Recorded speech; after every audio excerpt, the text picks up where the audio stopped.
My name's Dave, DaveInTheMorning.com. Welcome back to the show. It's Monday, May 24th, 2010. I hope everybody had a great weekend. I did.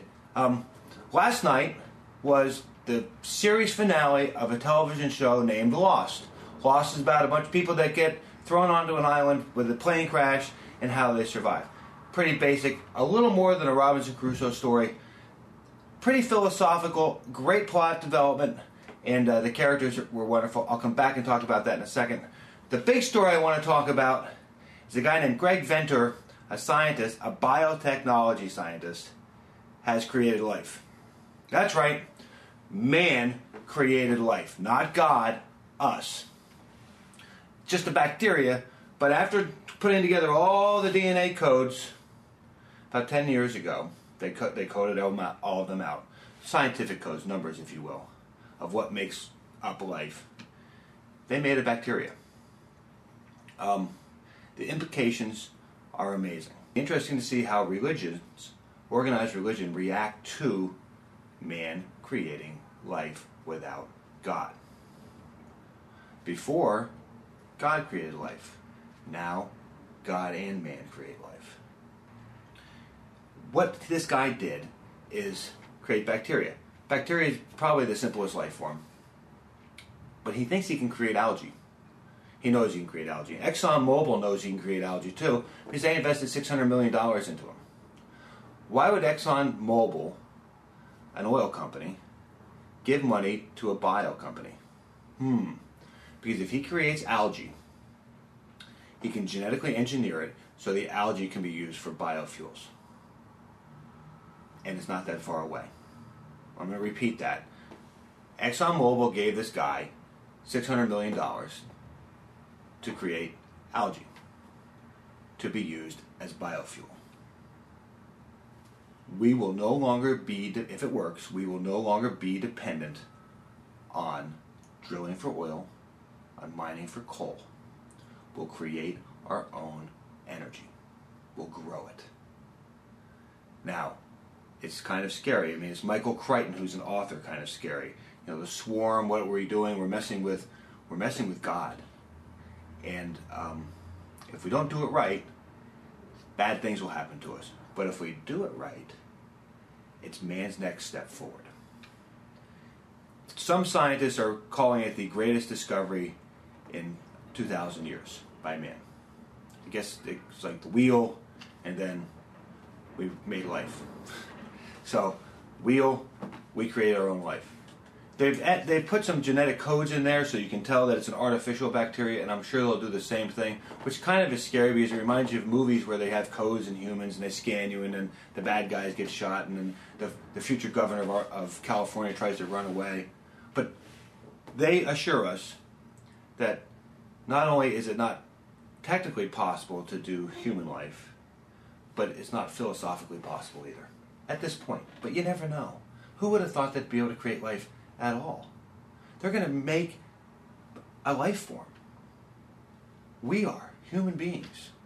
We are freaking amazing. We are amazing. We're coming up against this problem. We're running out of energy. The world has grown. We need energy to build.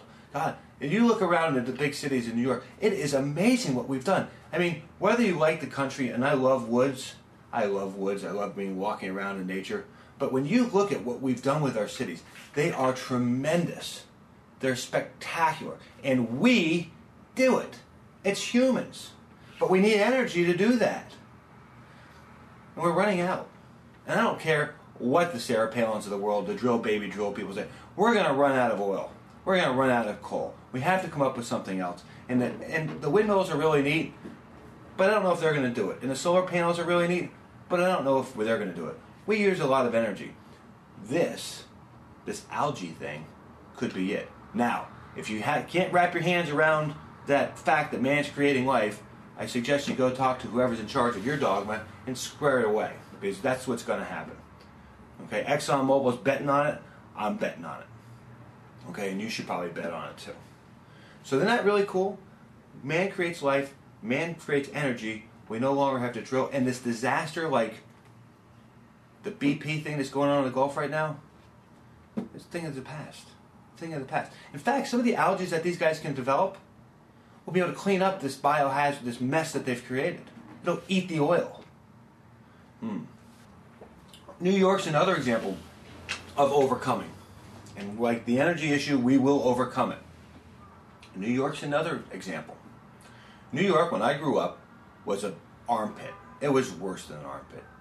It was the place where you could go to get robbed. It was the place where you could go to smell things that you never thought you could smell. The worst odors ever were in New York City. Where you could go see vulgarity, where you could drink shitty beer and walk down the streets with it when piss on the side of the street and no one would pay any notice because they're all pissing on the side of the street. It was a city of pissing on each other. It was horrible.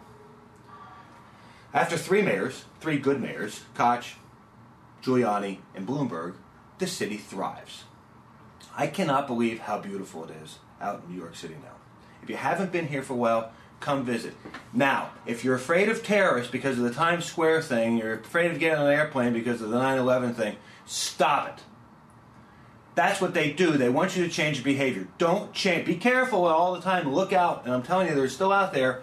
But don't change your behavior and what you were going to do. If you're going to go to New York, come to New York. If you're going to get on an airplane, get on an airplane. Don't let assholes change the way you want to live. There's my little pitch on terrorism. Again, to recap today, quickly, Lost was great. It was wonderful.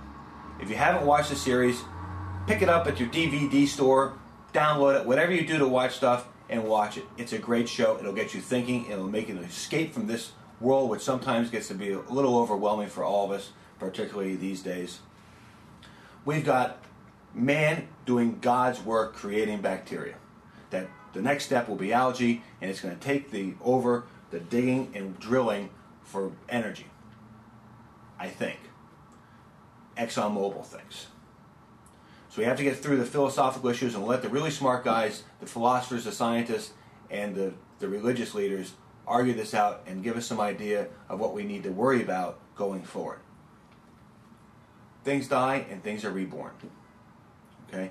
America's greatest asset, I'll say another one of our greatest assets is the fact that you get second, third, fourth, and fifth chances in this country. We all screw up. L.H. Spitzer screwed up, the state of New York screwed up, British Petroleum screwed up. You get to be reborn. Hey, have a great day, and I'll see you again tomorrow. We have a wonderful show planned for tomorrow. I've been in Korea a bunch in my life, and I'm going to talk to you about what's going on between the North and the South, what's really going on, guys, and what we have to worry about or not worry about. Have a great day, and we'll see you later. I'm Dave, DaveInTheMorning.com. If you have any comments, please throw them on in on the blogs. Thanks. Good day.